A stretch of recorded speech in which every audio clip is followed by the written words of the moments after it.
Yo, yo, yo, what's up? This is Jeremy from J Innovation Grows in the Peach Capital of the state, baby. Where's everybody at? M&M's, Snickers, Twix.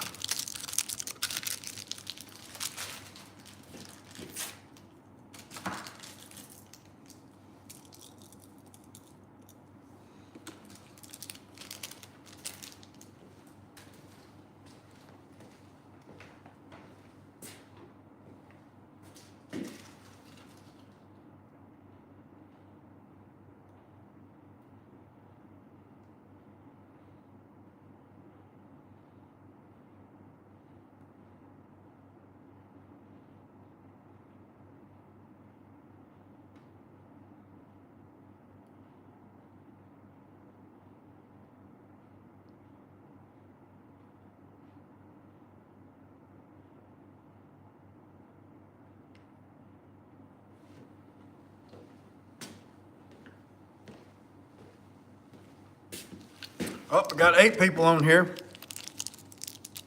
We're gonna wait 5 minutes. So it's 3 minutes, 30 seconds. We're gonna wait a minute and a half. And then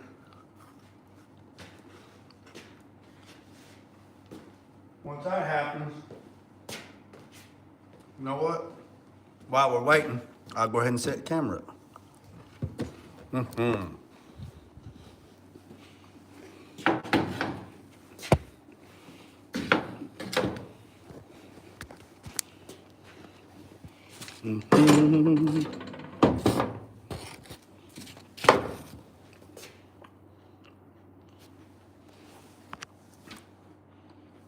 What's up, Poland? That ain't gonna work.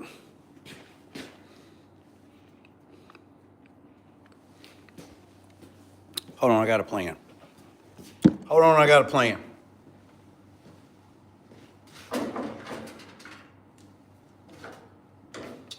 I got a plan.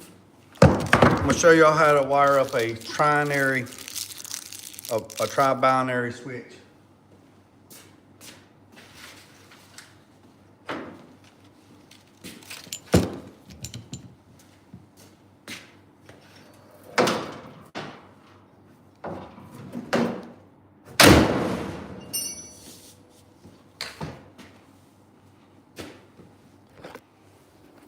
All right.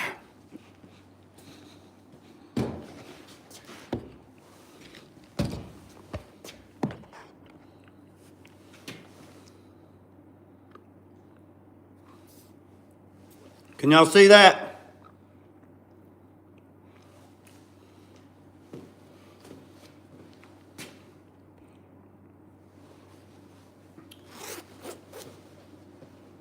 Can y'all see those?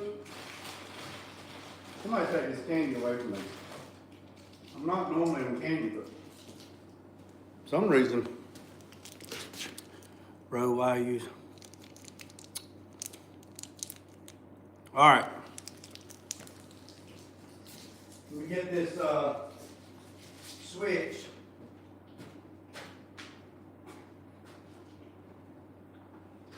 I'm gonna show y'all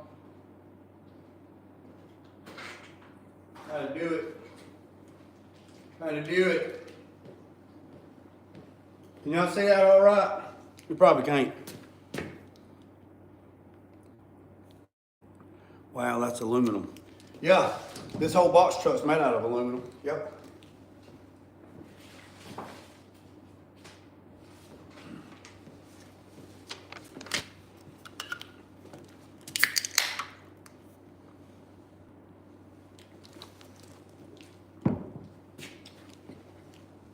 All right.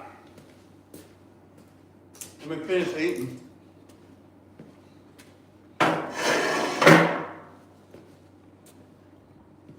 They say it's rude to eat and talk. So,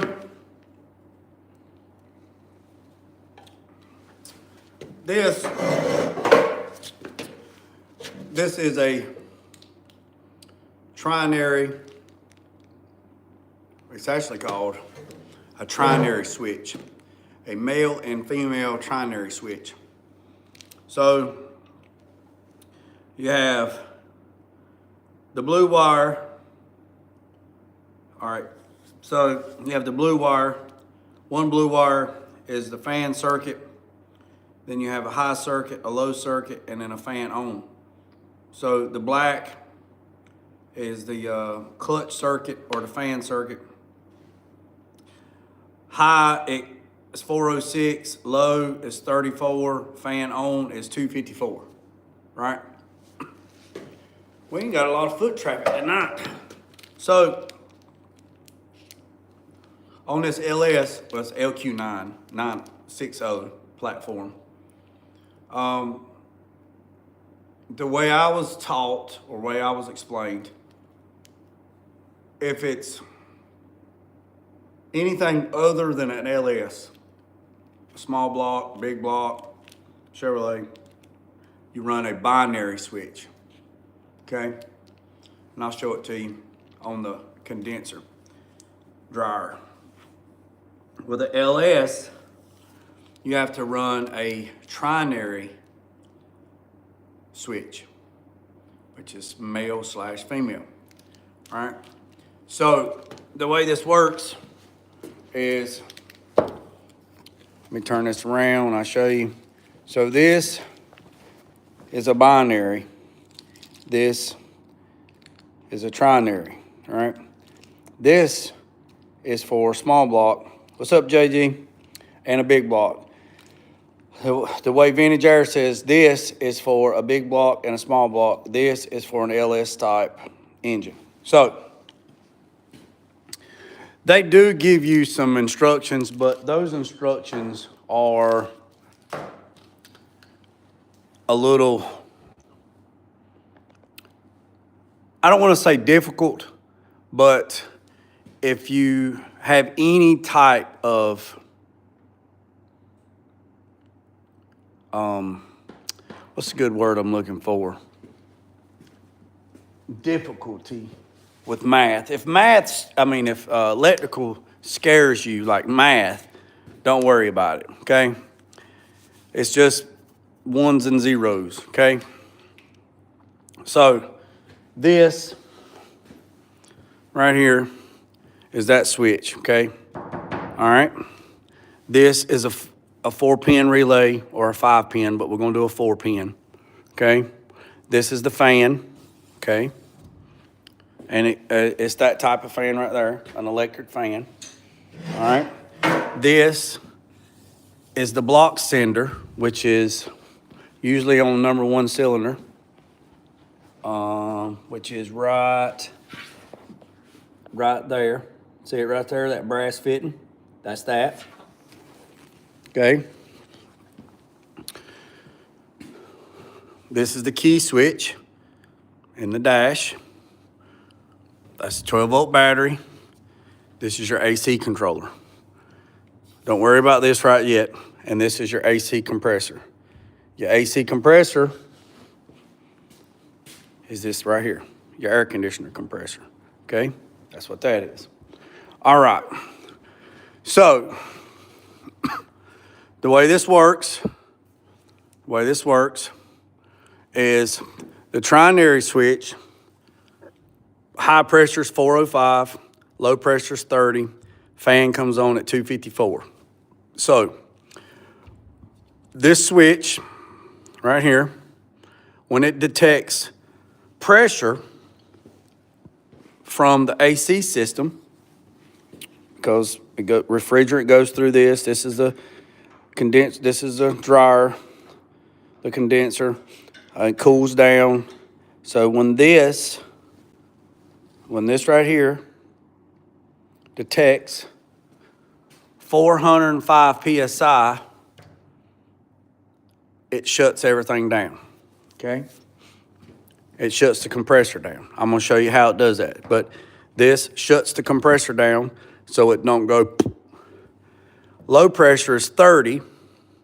Once it drops below 30, it shuts the compressor off due to loss of refrigerant, oil, whatever, it just cuts it off. When the pressure hits 254, when it hits 254, the pressure turns on the fan. Therefore, the fan comes on and cools it down. Now, there is no fan on this condenser, all right? The fans are on this side. You got one fan, you got fan 1 and fan 2.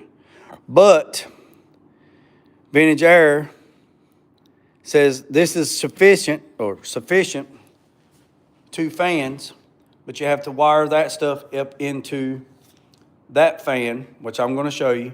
But those fans are controlled by the computer.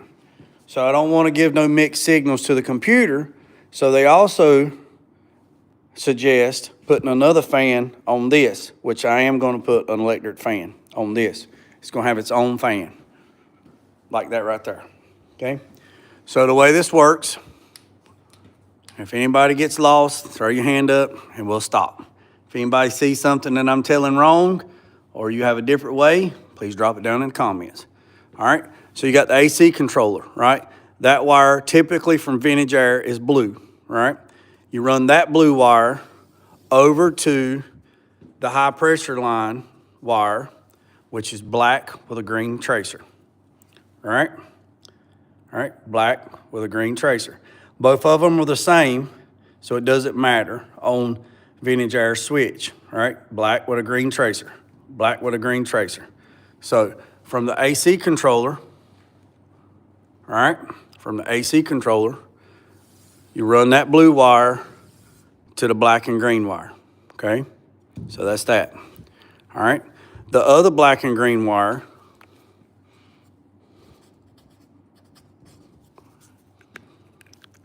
the other black and green wire goes to the compressor, which is this line right here. It's red on the compressor, but it's black and green on the trinary switch, okay? Now, those two are there. Then you have blue. Blue, you have two blues, blue and a blue. Doesn't matter which one, ground one blue to a chassis good ground, okay? So that's done, all right? So those 3 wires are done. Now, let's go up to the battery, all right? So from 12 volts or in from your wiring harness, there'll be a 12-volt hot wire, all right? You take that 12-volt hot wire and you hook it to the right pin on your relay, okay? Then the other wire goes over to the ignition source, right? So you got 12-volt constant power wire, all right? 12-volt constant power in your wiring harness, or just run a new wire to a 12-volt constant, right? On your pin or your relay. Then the other wire runs over to a 12-volt ignition source. So when you turn the key on, it energizes the relay, okay? The other pin on the relay, 12-volt, runs down to your fan, okay? So what that means is when you turn the key on, this is energized, and if this is grounded, then the fan will come on, right? And then you have to ground the fan, right? The fan has its own ground, okay? Let me move my drink so I don't spill it. All right, everybody still with me? All right. Now, from the relay, you run the ground wire to the block sensor, which I just showed you, right? It's in the block. And they're normally, not always, but normally, they're 190. So it's a 190-degree switch. So this is threaded into the head, and you have water that's passing by it. Once the water gets this thing 190 degrees, it closes a circuit, which it grounds to the block because the engine is grounded, and then it closes this circuit. By it closes this circuit, you have 12 volts from the hot wire. Your 12-volt key is on because your vehicle's running. 12 volts is running down to your fan and your fan's grounded. So all the main power, you know, run at least a 30 amp relay, okay? At least a 30 amp relay.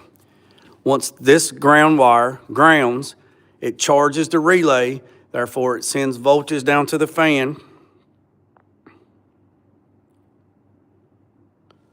and the fan comes on, okay?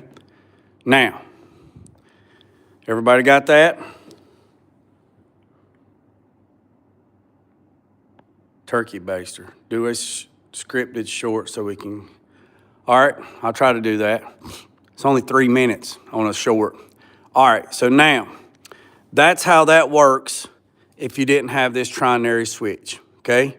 So if you was wiring up an electric fan on your engine and you wired it up just like that, you put a relay, always run a relay, always run a relay, right? So also, I would suggest, a lot of people put their fuses on the hot side, and some people put their some people put their fuses on the hot side, some people put their fuses on the ground side. So you put it wherever you want to. I'm not going to tell you one way or the other, but typically this wire here is already fused, right? And this wire right here in the wiring harness is already fused, right? All right? If you're doing an aftermarket wiring harness, but I would highly suggest to put a fuse. If a fuse is not in this wire or this wire, I would highly suggest putting a fuse in this wire. In case something happens, it pops the fuse and it kills, it shorts everything down. All right? I know it's a lot, so that's that. Okay, now, let's say that you want to put a safety in there, okay? Let's say your thermostat on your vehicle, you got cold, you got hot, right? Let's say you got a thermostat, right? This is your temp, okay? Now, let's say this. Let's say you got an electric fan put on your vehicle, right? So you got the battery, you got the 12-volt wire, hot wire going to your relay, potentially fused.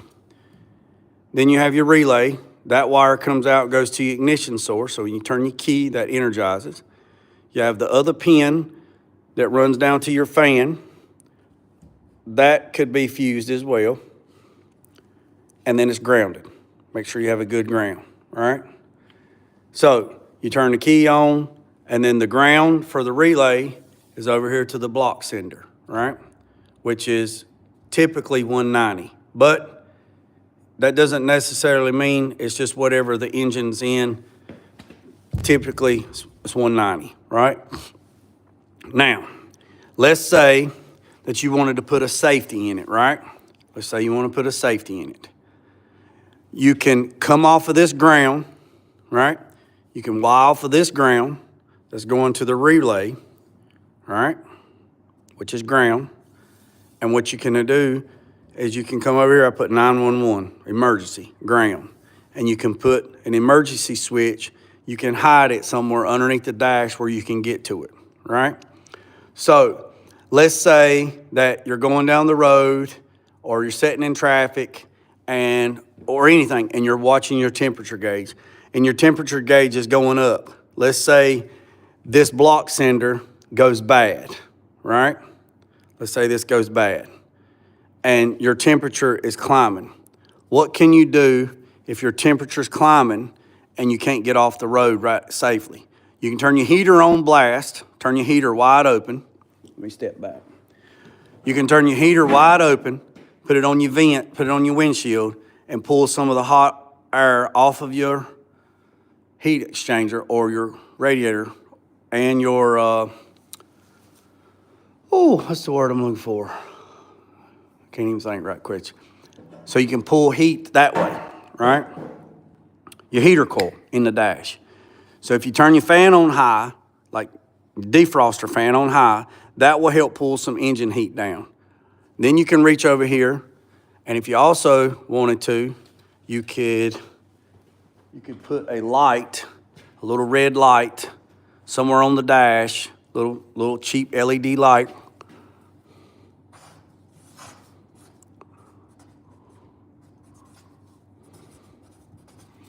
You could put a little cheap LED light in that wire.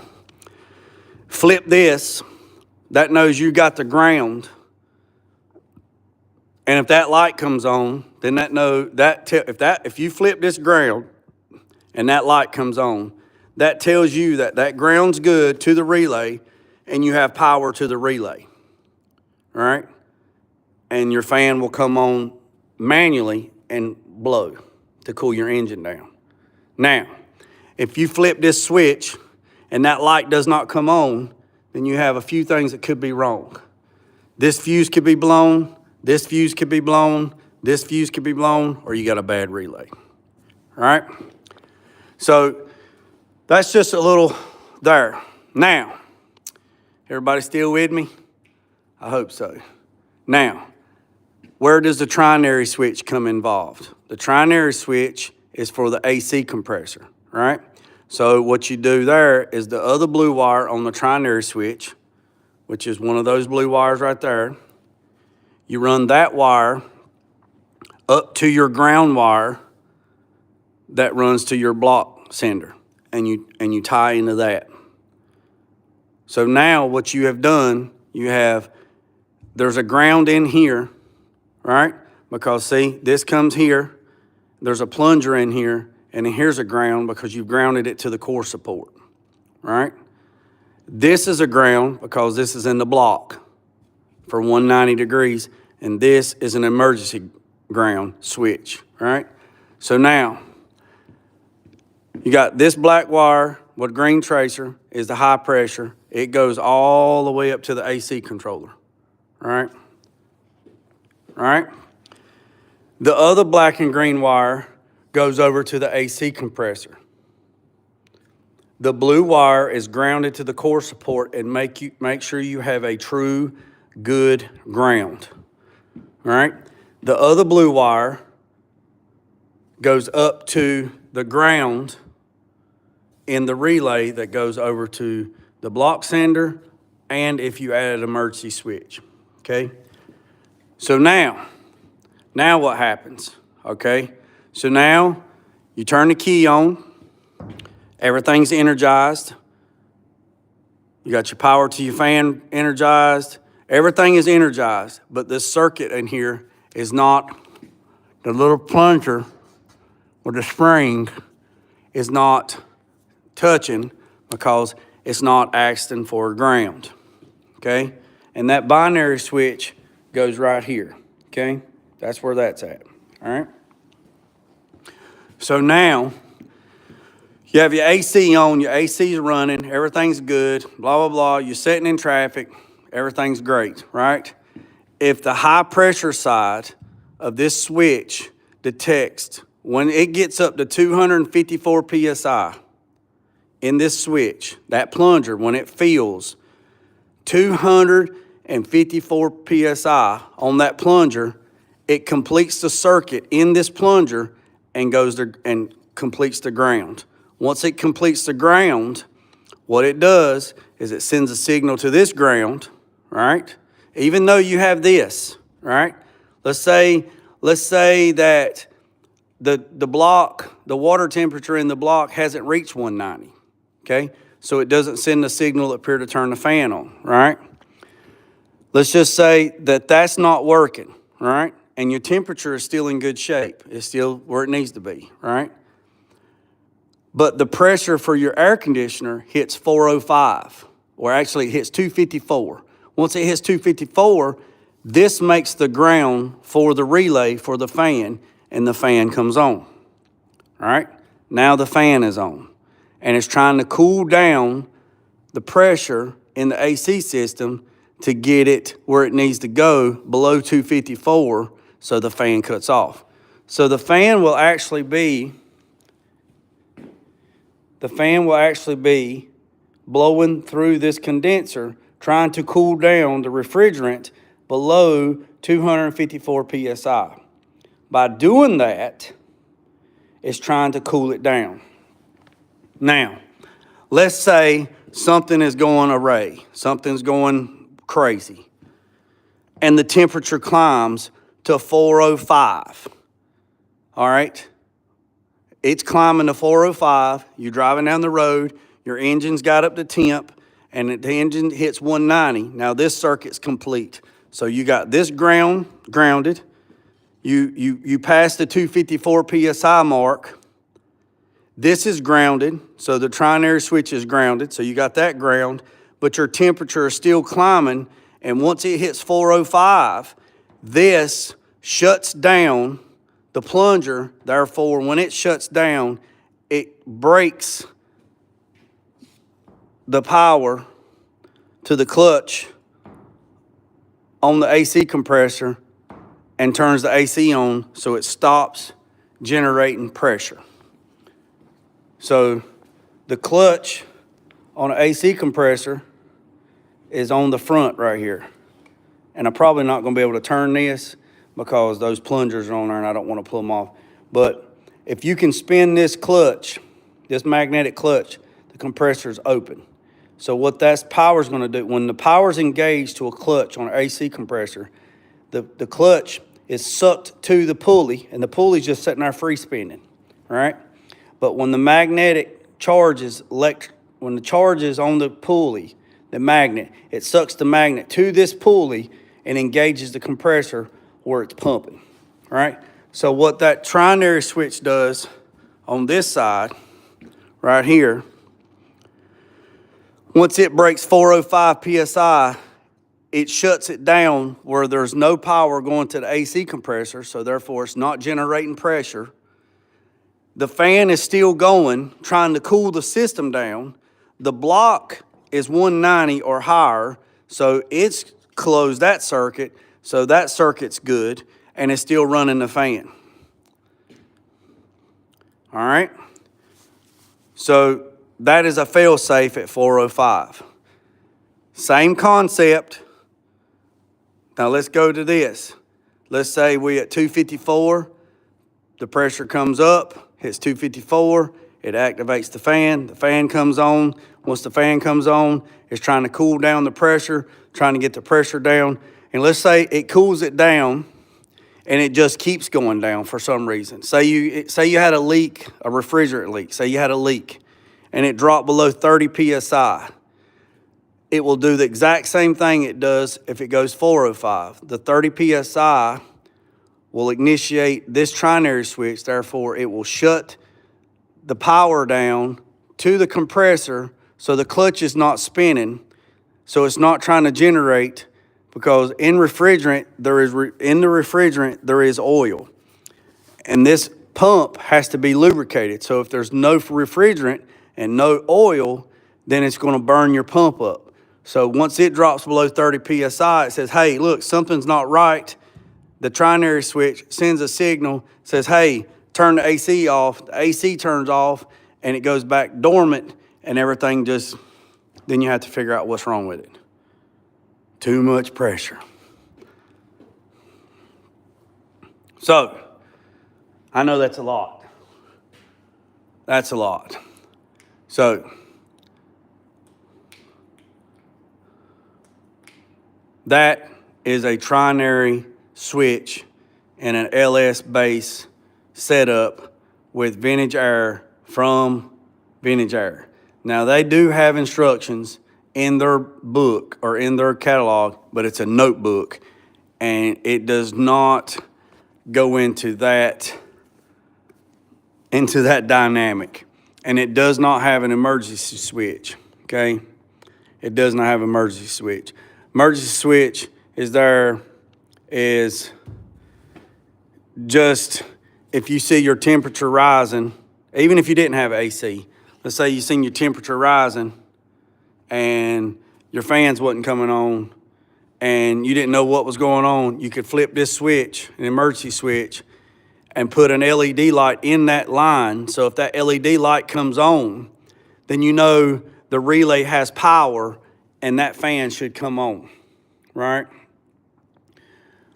So if you flip the let's say the temperature's rising and nothing's coming on, you flip this on to manually make it come on, and this LED light doesn't come on. That means you have a power distribution system is wrong.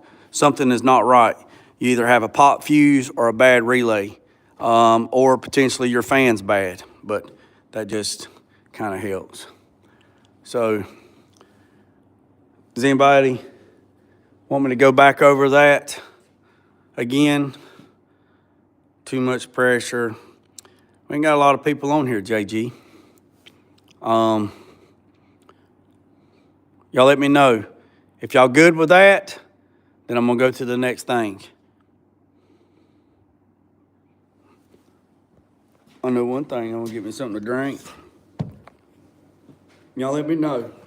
Yeah, see, they give you some instructions,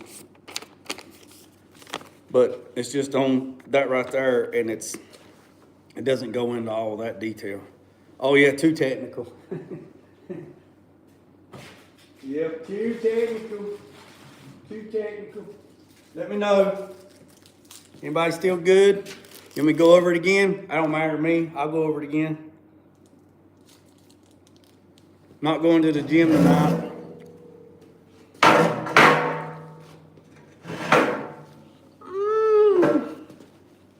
Let me know. I'm gonna eat the Snickers.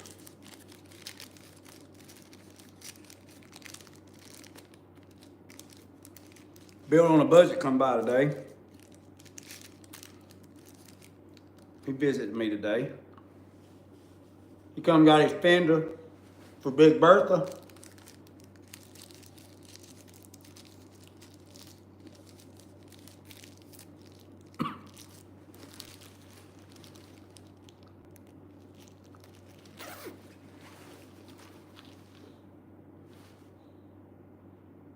I'm really glad this cold weather gone. Videos will do better, be more flashy. Oh yeah, I agree. Oh yeah, you're right. I mean, it's hit and miss. I mean,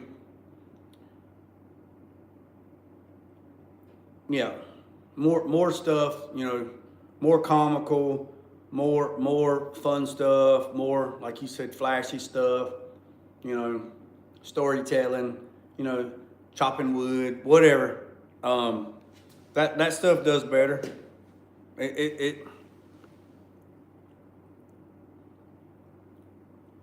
Oh yeah. So I do know this.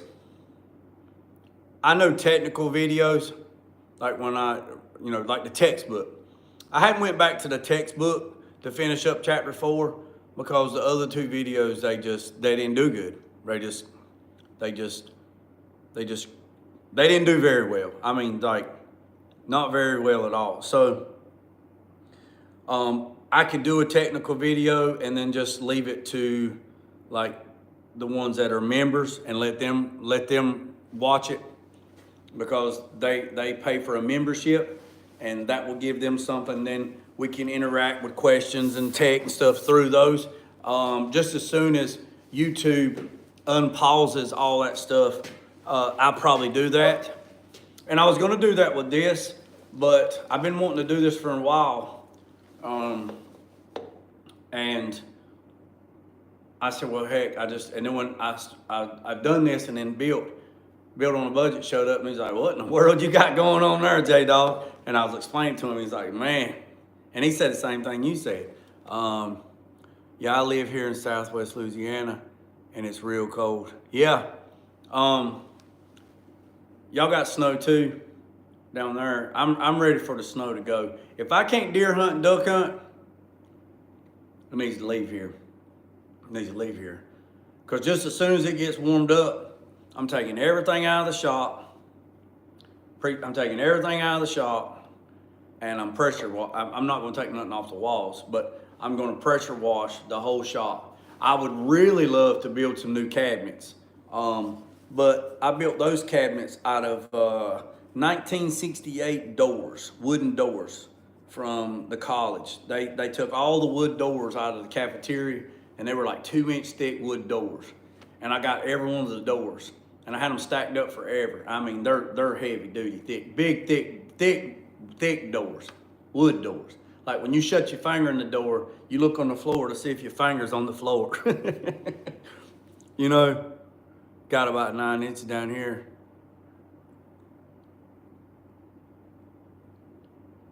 Yeah, I'll show you. I'll show you. Look. Right there they are. Look.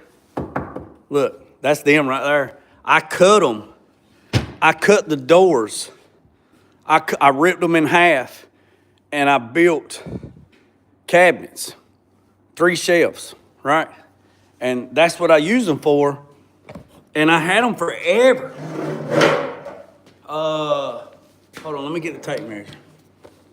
I had them forever, and I mean, I wish I could have still had some now, because I could have used them. You know, I could use them on the other stuff. You know, but I could have ripped one down and put it for the door going through front and back. Yeah. Who said 1 3/4? JG, you said 1 3/4. Yeah, 1 3/4 thick. That's the type of door when you shut it, you look and you go, "Where's my finger at, big dog?" It's on the floor like a wheelie worm sitting there screaming. That's back in the day, they made real wood. Yeah, yeah. So they were heavy, big dog. And I mean, I ripped them in half and made cabinets. They functional. I mean, it's not the beautifulest thing in the world, but they functional. So part of me don't want to rip them out, because that's I mean, they might be older than that. The college was built in 1962, so the doors could have been older than that. You know what I mean? Then that's solid wood. It ain't none of that stuff on. Yeah. So, but I am going to take everything out of the shop and pressure wash the daggone fire out of it, clean up the shop. I might do some remodeling on some stuff hanging on the wall. But I really need the pressure. I really need to wash the shop out. It's dusty. It gets dusty in here when I'm block sanding and stuff like that. Then that's solid wood. That's solid wood. That ain't no stuff.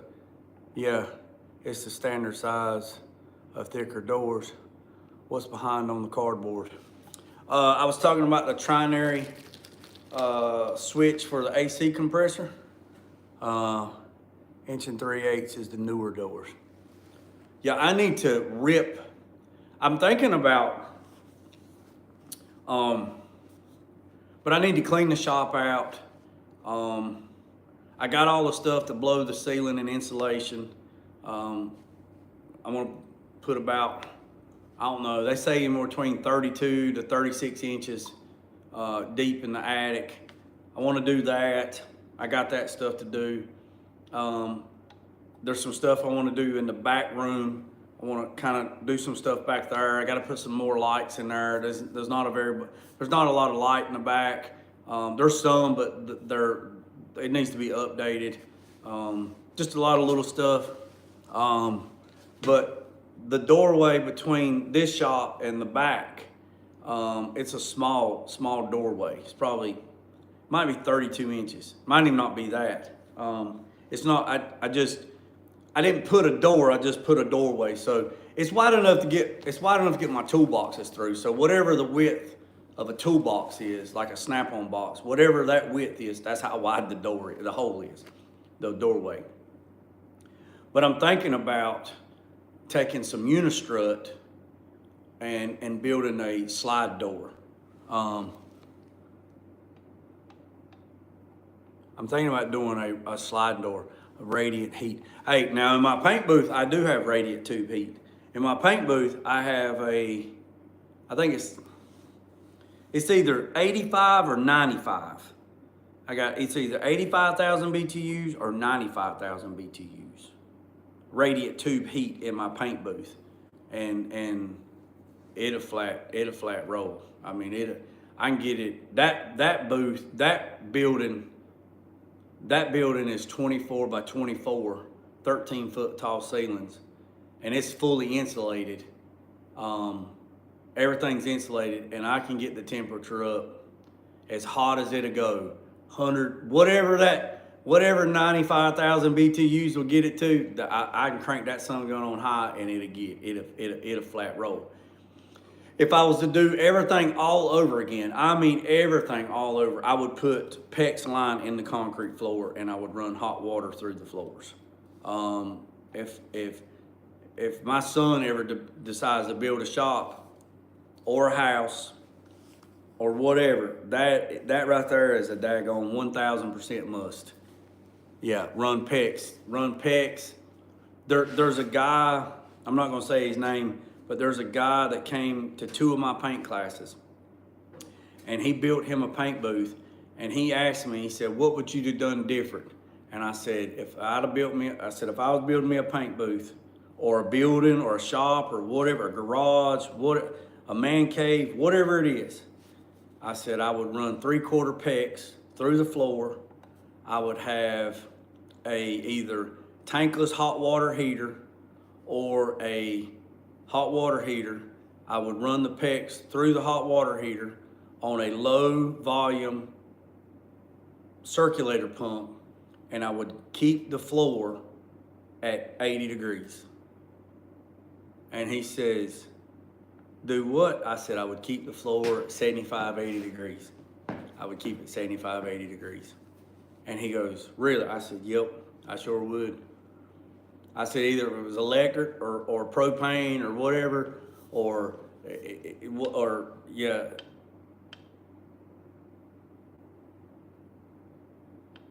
Oh, yeah. See, I can't do it now because I'd have to come in here and cut the floor, and it's just not feasible for me to do it now.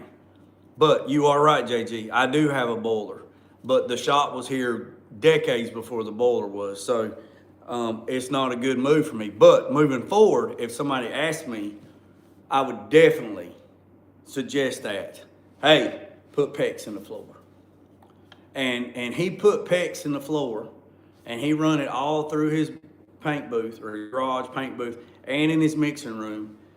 I don't know what size hot water heater he's got. He's got a big one. Let's just say it's a 90 gallon. I don't know. It's pretty tall. And he put a low volume circulator pump, runs on 12 volts, and I think it has a thermostat on it where he's got all that stuff. He figured all that out. And I think last year it was, it was cold. It was in the 20s and 30s. And he sent me a picture of him barefooted in his shop, and he zapped the floor. He zapped the floor with a little heat gun from Harbor Freight, and his floor was 80 degrees. And then he said on the side of the wall over in the shop, it was like 70 some degrees in the shop because you got all that radiant heat floating up. And see, radiant heat, you know this, JG, radiant heat is different than forced heat. So if I turn like these mini splits, they're heating the air, and then the air has to heat everything in this room. So if everything in this room is 50 degrees, that air has to heat everything in the shop to 60 degrees, and then those panels radiate heat. Molecules move. So that's what generates heat. So when stuff is super cold, the molecules ain't moving, so it's not generating no heat. So he's doing good. He's doing good. So yeah, that's that. Plumbing pipe specs have different zones. Oh yeah, for sure. Bill just texted me and said he made it home. Made it home safe. What is PEX? PEX is water line. PEX is 1/2 inch, 3/4, and 1 inch. It's used for water. Some people use it for air, like air compressors. That's a big no-no. Water lines to transfer water from one point to the next point. I got some in here, but it's got insulating tube on it, and I don't want to tear it off to show it to you. Yeah, I see it all the time, JG, on Facebook. People were talking about, hey, what's the cheapest way for me to plumb my shop up with air? And people said, oh, just go to Lowe's and get some 2-inch PVC pipe and then reduce it down to 3/4 and you'll be fine, and put you some water traps in there. And I'm thinking, man, you just made a, yeah, I'm like, that stuff is not rated for paint. That stuff is not rated for pressure. It's an open system. Like plumbing and all that stuff, it's open. It's not pressurized, you know, and you are looking for problems. And then people use PEX and then they use shark bite. And I've seen horror stories where the compressor runs and then it comes in and then the compressor is compressing air. So the air is hot and it comes in and it melts or loosens up the PEX. And then either the shark bite comes off or something like that. And it just makes it's dangerous. It's dangerous. It's dangerous. You're literally playing Russian roulette is what you're doing. Literally, that's what you're doing. All my airlines is that rapid air system. In here, it's 1 inch, and then it drops down to 1/2 inch. And then when it goes out of this building, it goes to, I think it's 25 millimeter or 25.5 millimeter. And all this stuff is aluminum. It's that rapid air kit. It's aluminum. And then from here to the paint booth, it's 175 foot. And I bought it in a roll, and it's wild. It's in a roll. It's impregnated aluminum, but it's in a roll like copper. And I rolled it out with their tool. And so from this main shop to the paint booth, it's a 200-foot piece that's buried 3 foot in the ground that goes to the paint booth. And then it goes to 25 millimeter piping in the booth. So the compressors are in the back, and then there's 2 compressors and 3 tanks. And then you got all the airline in here, and then the airline goes from here all the way to the paint booth. And then once it gets to the paint booth, it goes into another tank. I think it's an 80-gallon tank. And then when it goes through a 5-stage condensate system, and it goes into that tank, which is 80 gallons, and then that charges the lines in the paint booth. So when the air comes out of the main compressor, it's refrigerated dry, or when it comes to the main compressor, it goes through a dryer, and then it cools the air down, and it goes into another tank, which is a secondary compressor. It only comes on as a backup. It leaves that compressor, and it goes through another tank, and it cools down between that. From that tank to that tank, it goes through another drying system. It goes into the third tank. When it comes out of that third tank, it comes into this shop that goes through another refrigerator dryer system, and it pulls out more moisture and oil and stuff if there's any in it. Then it goes through a 3-stage system. Then it goes to the first regulator in here. And then when it comes out of this building, it goes through that pipe in the ground, goes through another 5-stage system, and then goes into the holding tank, and then goes in the booth. It's like, no, it's, you just have to look up, oh yes, flexible, you can just roll it out. It's big. Look up rapid air lines. Seems excessive. Hey, look, it is excessive, but in my world, in painting, whatever comes through the airline, comes through the paint gun, goes onto the car. So the cleaner, drier the air is, the better it is. I mean, there's stuff you can buy and put, like fish air protectors on your guns to keep the trash and stuff like that. I don't run any of that stuff. I don't run any fish air. I don't run no fish eye eliminators. I don't run any of that stuff on my tools because I don't have to. I don't have to because I worked at a shop one time and I pulled the trigger on an air tool and it just spit water. And then, You go look, and their compressor didn't have an auto drain on it. There was water. It was just. So I had to buy. I bought this system that you put rolls of Bounty paper towels in these canisters, and I run the shop's airline into that, and then out of that I run it into another airline, and then I use my air tools. So I would change those. It'd have a big roll of Bounty in that thing. And at the end of the day, that roll of Bounty would be this big around, and it'd be so saturated with water, the water. So then what I did was, on the side of my toolbox, I bought a cheap 3-stage water trap system from Harbor Freight. I bolted it to my toolbox, and then their air went through that filter system, and then it went through a 3-stage drop system. Then I hooked it up to my airline. And then when I didn't work, there was other guys that would use it, but I would take, and it was in my box where I could shut the door and lock it so you couldn't get to it, because, yes, like an old paper filter. Yep. So they make some of them where you can put rolls of toilet paper in. I know Napa used to sell one where you could open a can, and I got one somewhere. You can open the canister up and put a roll of toilet paper in it and shut it, and it'd catch all the water and stuff. Yep. So, but I'm glad that Bill came by today. I'm glad. Y'all make sure y'all go to his channel. The live I did earlier today, I put his link in the description. Also, Big Fish 8, I put his link in the description, and we'll go from there.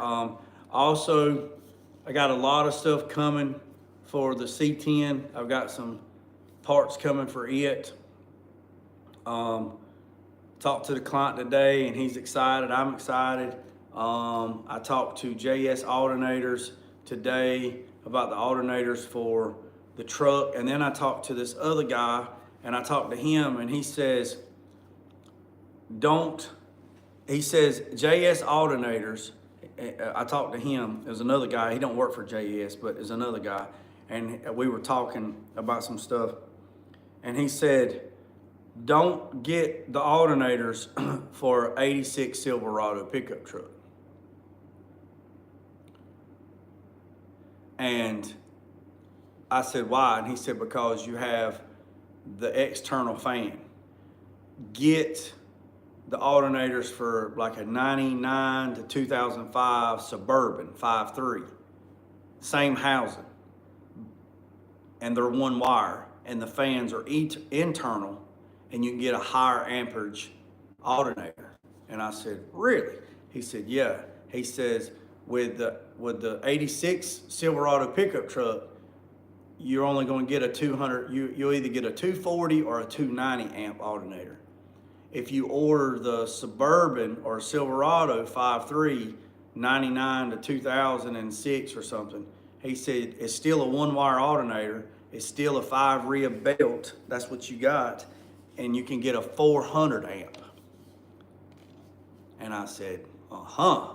And he said, then you can run 2 or, I was telling him about my bracket that I was kind of making, and, and if it don't work, then I'll throw it away and I'll start another one. If that don't work, I'll throw it away and I'll start another one. I mean, that's the whole fun part about fabricating. If it don't work the first time, try it again. So I talked to him, and he said, you would need at least to run at least 2 or 3 alternators and on this truck. And I said, okay. He said, but you're also going to have to take into account that, the engine, if the engine's wore out. I said, no, it's not wore out. It's only got like 60-some thousand miles on it. He said, oh, you'll be good. And he said, but you have to also understand when you run the air conditioner and run that, then it's going to pull parasitic draw. I said, oh yeah, I understand all that.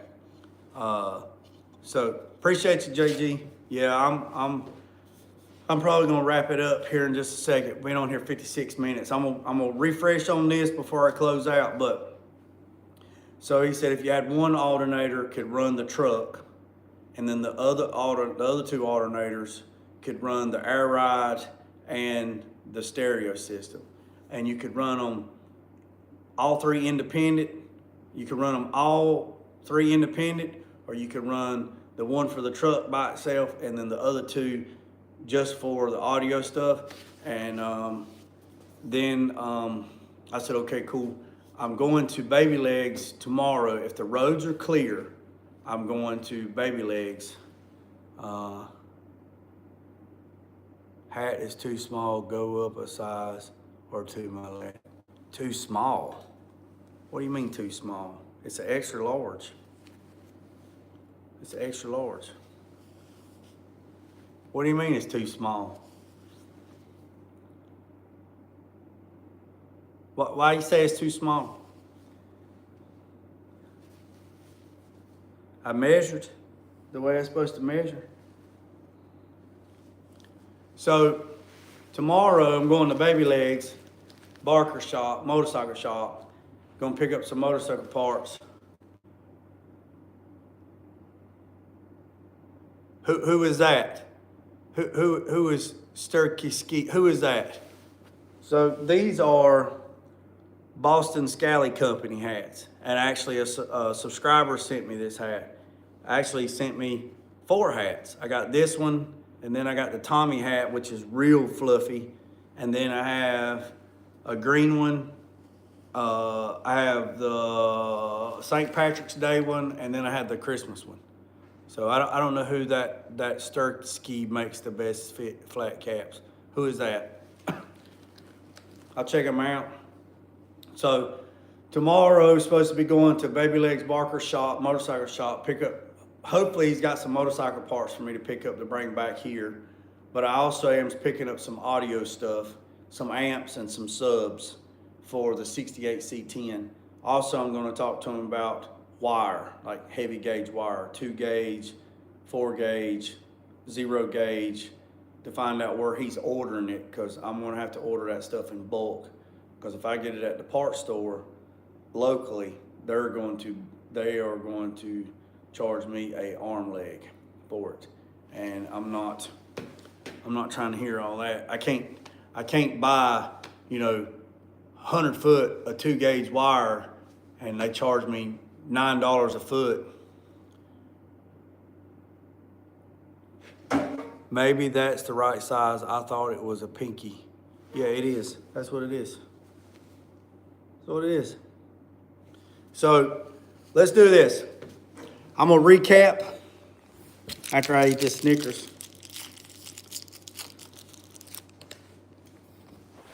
I'm gonna recap on this.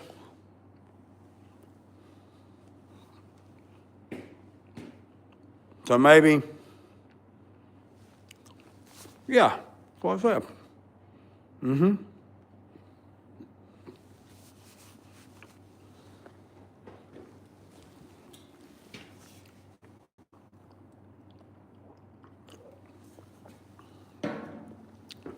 All right, here we go.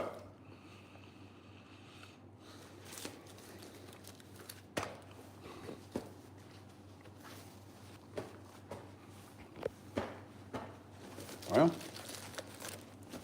I said we was. What'd I do with it?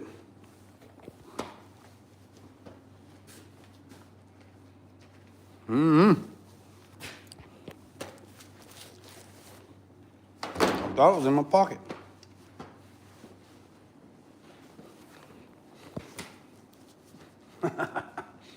I don't know where it's at. All right, here we go.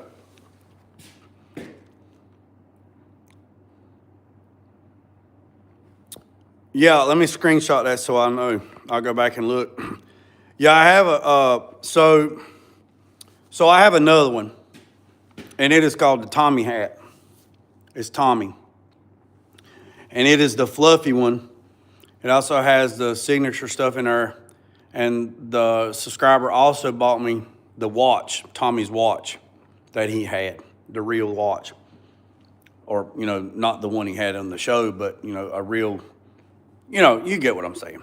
But I'll check that out. I appreciate that. All right, so here we go. This is to tell you how to wire up a trinary switch for an AC system on an LS. This is a binary switch, And the way I was told is for a small block or a big block, not a LS. So I'm gonna show you some things. So when I talk about it, you'll know what I'm talking about. So this is the temperature sending unit switch. It's in the block. And then the other thing I'll be talking about is the condenser, the switch here, the compressor, the clutch, and this is the wire for the clutch. All right, and the fan. Not that fan, but a fan similar to that. All right, so here you go. So you have 12 volts, which is your battery, right? And then if you have the wiring harness, in the wiring harness, it's gonna have 12 volt, constant power, whatever. But if you're in a wiring harness, you're gonna have these wires. 12 volts, hot wire, you know, constant power. Then you got 12 volt on power, which is ignition feed and stuff like that. Now, if you do not, then you'll have to pull a 12 volt wire.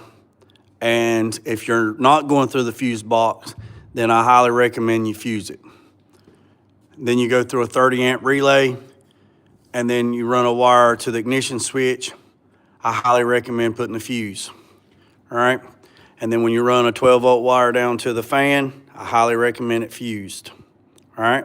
So now, let me move my drink, and we're gonna get after it. I'm gonna do this one more time. If there ain't no more questions, then we're gonna close out. All right, so I'm gonna do a couple different things. I'm gonna show you how to wire up an electric fan with if you're not running air conditioner, okay? So you have a 12 volt source, right? Either in the wiring harness or you pulled a 12 volt source, fuse it. It goes to the relay, a 30 amp 4-pin relay, right? Off that relay, you run down to the ignition switch. So when you turn the key on the ignition switch, therefore you have power, right? Then on one of the pins for the relay, you run it down to the fan, right? Down to the fan, right? Down to the fan, the red wire on the fan. Once it runs down to the fan, I highly recommend fusing it, right? Put a fuse in it.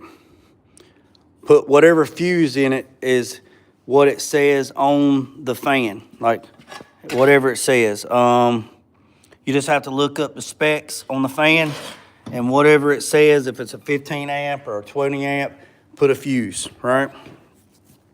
Then the fan is grounded, right? So now you have to ground the relay. The relay is ground through the block sender, which is that one I showed you in the block on number 1, right? So this is screwed into the block, or screwed into the head, which is in the block. Then you have water in the water jacket that is touching the end of the block sender. So what happens is, when your engine gets up, some of them are set to 190. GM is mostly 190, right? So if it's set to 190, once it hits 190, it closes this circuit. This wire here is grounded because the engine is grounded. And then it closes that circuit. Therefore, when it closes that circuit, it flips this down, it magnetizes that over, it completes that circuit, and it runs power down to your fan, and your cooling fan comes on, okay? Now, let's say you need an emergency backup, all right? Emergency backup, all right? Let's say that this block sender, they typically don't go bad, but let's say it does go bad, and your temperature gauge is rising, and your fan's not on. So what do? You turn your heat on wide open and put it on defrost, wide open. That will help pull some heat off your engine. Now, if you'll come to the wire that goes into the block sender, right? And you could run a ground wire to a switch and put a little LED light in it. So let's say your temperature's rising and your fan's not on, and you flip the switch on, then your fan should come on, right? Well, that might be the case, but if your block sender's bad, then that's not going to do anything because you have to have a ground, right, through your switch. So if you'll ground your switch and then run this wire from your switch on the ground side to the block sender, and then that runs to the ground on the relay. So what happens is, let's say this is bad and you doesn't get a ground. You flip this switch on, and if that red light comes on, that tells you this. The ground is good, the fuse is good, the relay is good, the ignition fuse is good, the fan fuse is good, the fan comes on. You can hide this somewhere. Now this is on older stuff. Right? Well, it actually applies to anything, but it's just an emergency switch. And then you can find out either this is bad, this, typically this might be bad, right? Now, here's the next thing. Why do I put a LED light on this, right? Well, I put a LED light on this because if I flip this switch and that light don't come on, then that tells me that I don't have no power. All right? Now, let's add the trinary switch. All right? So now, everything is still the same. Everything is still the same. Now we've added an AC controller. All right? On the AC controller, there's a blue wire, vintage air. I'm talking about vintage air. I don't know about nobody else, but vintage air. On the AC controller, you have a blue wire. You take that blue wire and you hook it up to the black and green wire on the trinary switch, which is high pressure switch side. You take the other blue and green wire on the trinary switch and you hook it to the AC compressor, okay? The other blue wire, there's two blue wires. The other blue wire on the trinary switch, you ground it to a good, solid, true ground.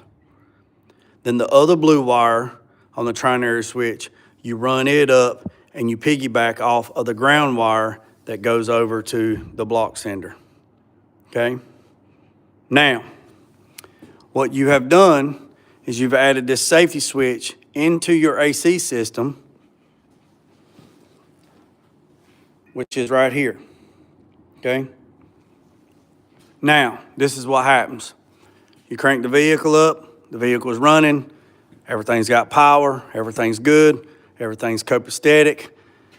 You go down the road, you turn your air conditioner on. Your air conditioner is a pump. It is a closed system. So therefore, it is going to generate pressure. Once the pressure in your cooling system, which is in these lines right here, once the pressure gets 254 PSI, it's going to activate the ground.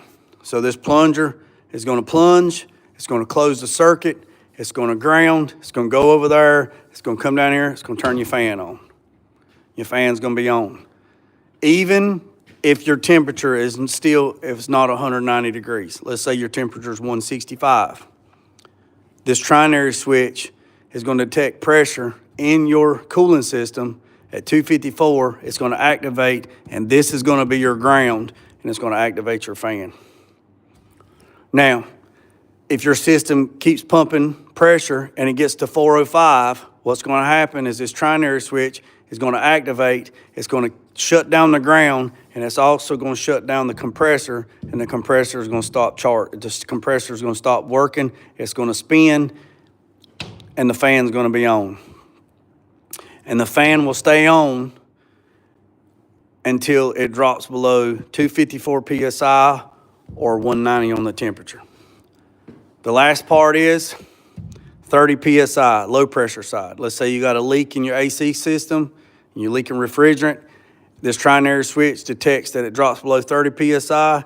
It shuts down the ground. Therefore, it shuts down the AC compressor, so it's not destroying your AC, because with no refrigerant, you don't have refrigerant, you don't have oil. If you don't have oil, you're not lubricating the system. Therefore, it shuts it down. That's about it. And I know that's not exciting, and I can tell because the views is not there, and this video probably not going to do very well. But I hope this helps somebody out. Here's the trinary switch. So you got two blue wires and you got a black with a green tracer. So I appreciate every single one of you. Remember I said, boys and girls, don't worry about the man up the road or down the road. And check me out tomorrow because we're going to go on a road trip. And we're going down to Baby Barker's Baby Legs shop tomorrow. So I'll turn y'all on live and y'all can ride with me. I appreciate you, boys and girls. Remember I said, don't worry about the man up the road or down the road. Sweep off your own front porch while sweeping off anybody else's. Put God first at loose and drag. Peace, some chicken grease. I'm out.